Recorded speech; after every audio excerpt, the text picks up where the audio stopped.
I got in touch with a Swedish family who one of the members of the family had gone down to fight for ISIS in 2014. I connected with the father of the man who had gone down and spoke to him about what had happened since then. And he opened my eyes to the fact that there were thousands of people still stuck in northeast Syria. I'm Neil Sadler, a producer. Thousands of foreign ISIS fighters and their families remain in prisons and detention camps in northeast Syria. But between us, now with the region in flux, that could all change.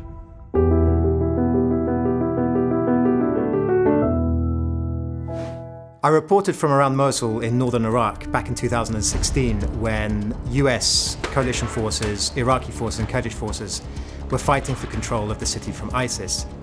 But in 2019, its caliphate fell and the news cycle moved on. And I think many people assumed the story ended there. However, thousands of people remain in detention centers and prisons in the region. And when there was a change of regime in Damascus, late 2024, I wanted to reconnect with the story and find out what happened to those people in northeast Syria. So I met with the father of the man who had gone down, and he wanted me to meet his son, Damal, and his daughter-in-law, Amina, and her 3 children. I visited Roj camp, effectively an open-air prison in northeast Syria. I spoke to Amina about the conditions there, and she said that the children had lived there for many, many years, and it just simply wasn't a place for children to grow up. It was essential that they should be repatriated. She did have permanent Swedish residency, and she said that the Swedish Foreign Ministry had come and DNA tested the children, and it'd been proven that they were Swedish citizens, but they'd been caught up in bureaucratic wrangling, and the repatriation that would see them come back to Sweden with her had been rejected. She also said, "Can you try and meet my husband in prison?" So I made a request to the authorities. I gave them the name, Damal, of the prisoner that I wanted to meet.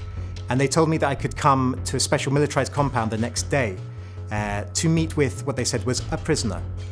Now, when I went to the militarized compound, a man was brought in. He had a bag over his head, he had his hands tied, and he had a jumpsuit on. He was brought in front of me, and the sack was removed from the top of his head. But he introduced himself by another name. Immediately, I was both interested to speak to him, but also disappointed. However, as the conversation progressed, the man mentioned Damal, the prisoner that I had originally come to meet. And he said that he had died many years ago. I felt immediate shock. So there was a lot of confusion in my head. I felt some form of responsibility to find as much information out as possible. So I had to go back to the father of Damal and explain that the prisoner had told me that his son was most likely dead.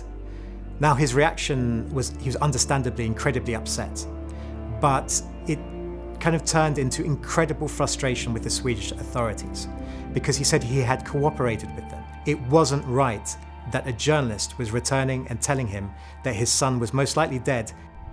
So having looked at the issue of repatriation, I can say every country is different. I specifically dealt with Sweden, and the repatriation process was in many ways inhumane.